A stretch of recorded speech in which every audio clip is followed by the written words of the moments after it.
podium. Let's listen in to what she's has to say. Superior Court side of my office, and I wanted to kind of follow up on what I first spoke about on Friday.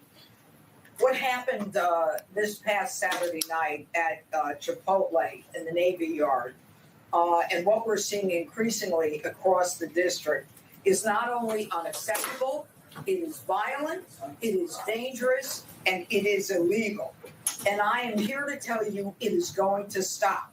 And parents, I'm talking about you now.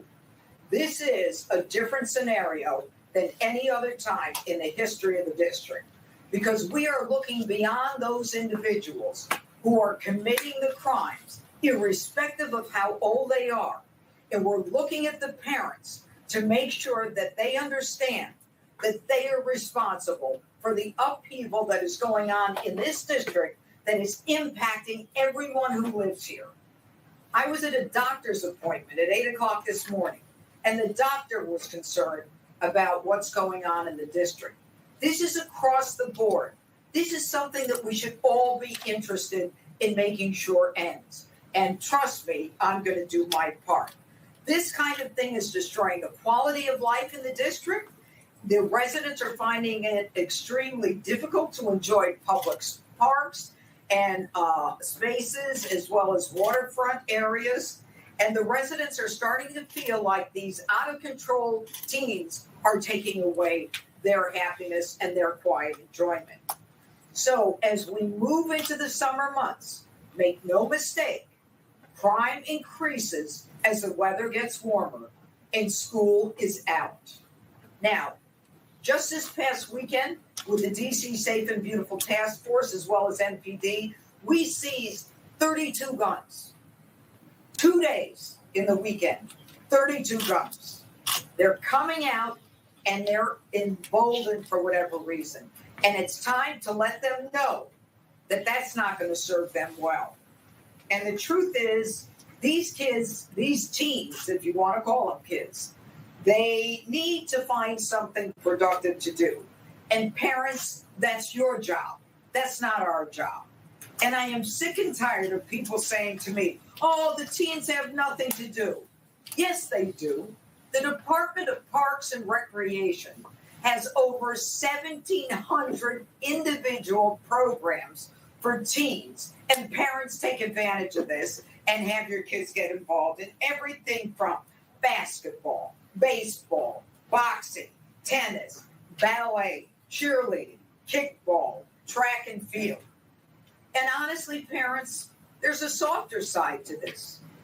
We don't want your kids victimized either, and neither should you.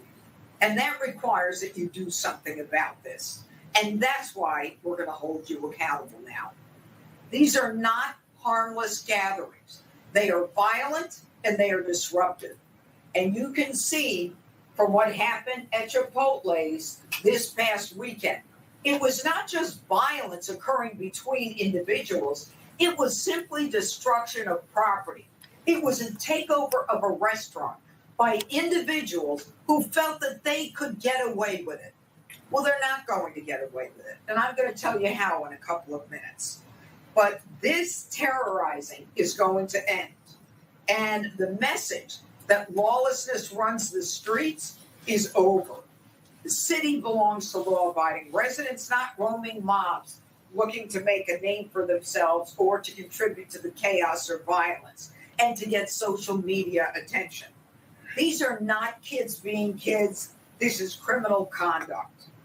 But for those kids, those teens who insist on participating in these mobs, understand something. A social media click is not worth a criminal record. And we will make sure that you have a criminal record. And if you think that being a teen gives you a pass to terrorize businesses and neighborhoods, you're about to find out otherwise. We will arrest you, and where we can, we will prosecute you aggressively, and we will prosecute your parents.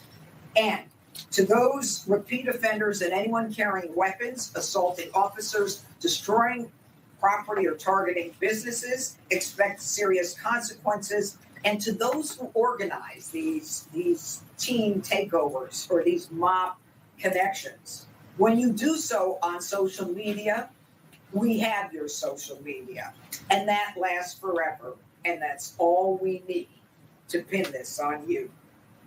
Then on Friday, I made it clear that I was going against the parents who take and refuse to take responsibility to stop this kind of thing. I said they would face consequences, and I meant it. I talked about DC code, and I want to reiterate, it is 22-811 that I am going to use to prosecute you for contributing to the delinquency of a minor. Parents, you are not a bystander in this crisis. The taxpayers who are footing the bill by extra policing, cleaning up damaged property, suffering the effects of these illegal gatherings, whether it be noise or fights or robberies or chaos, are done. Starting now, parents, you're paying the bills. And if you know where your teen is and what your teen is doing, and you allow them to continue their conduct and continue to allow them to flourish, then we're going to prosecute you. And you can't just say, well, I really didn't know, I'm not so sure. This is going to be a strict liability crime and a strict liability prosecution. Now, how am I going to do this? When teens are repeatedly violating the curfew, when they're repeatedly truant from school, when they possess alcohol or drugs, no matter how much, doesn't mean that they have to be prosecuted. When they are violating a court order, or when they're already a PINS, a person in need of supervision, or committing criminal offenses like we saw in Chipotle, we're coming for you and we're coming for your parents. If your teen, parents, is a curfew violator, you're subject to a $500 fine each and every time. And if there are crimes under contributing to the delinquency of a minor, you face up to 6 months in prison. And I am not shy about looking for jail time. The people of the district have had enough, and we do not want this increasing as these teens run wild through our neighborhoods. Now, this is going to be a coordinated, holistic approach. This morning, I spoke to Chief Jeffrey Carroll about the need for my office to know who the teens are who've gotten a curfew violation. Because if there's more than one or two, parents, you're on my list. I spoke to the police chief about those teens who are wearing masks when they are committing crimes. That's an additional violation. It's an OAG violation, but it's a violation nonetheless, and I can bootstrap the parents into that.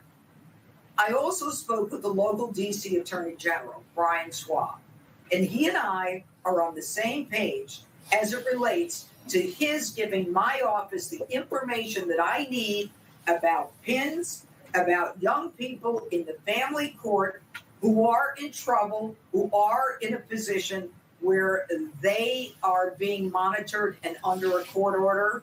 It is then that I can pull their parents in. I've got everything in place now. And I spoke to the chancellor of schools. That one is yet to be determined. So if you've been following the DC news, you know that there has been a back and forth with the DC Council, who for whatever reason are refusing to vote on a curfew, a new curfew that will allow Mayor Bowser, and with whom I am on the same page on this, along with Chief Jeffrey Carroll, to impose a discretionary curfew based upon information that is coming to their attention.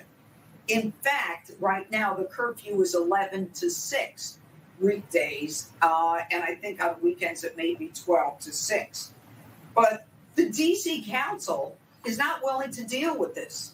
They punted, and you know they punted when the kids were on spring break between, I believe it was April 15th and April 21st. And they literally just went home. Well, I'm telling you now, that there's a meeting tomorrow of the DC Council. And I am now asking the people of the District of Columbia who agree with the mayor and the chief and me that they need the ability to create this curfew based upon the discretionary and the recent information, to call every one of these members of the DC Council and tell them that we need a curfew. We need a discretionary curfew where the mayor and the chief have the ability to get the police and get the teens out of areas so we can enjoy the quality of life that we are entitled to. Enough of this nonsense. If we don't do this ourselves, no one is going to do it for us. And in the end, this is a coordinated effort, and it is something where I want to thank the MPD. I want to thank Darren Cox, who is in charge of the Washington Field Office of the FBI, all of our law enforcement partners who are working tirelessly to restore law and order. They have shown tremendous pressure, professionalism, and restraint. I say this every time, and I have to say it because I desperately believe it. We are in the most important city in the nation. This is the nation's capital. This is where the 250th anniversary will take place on July 4th. This is where we have to make people proud of that city on the hill. And unless we all come together and do this together, it's not going to happen. Well, I'm an optimist, and I believe that it will. So now I'd like to call upon Darren Cox, who can tell us what we're doing to deal with this violent takeover. Thank you.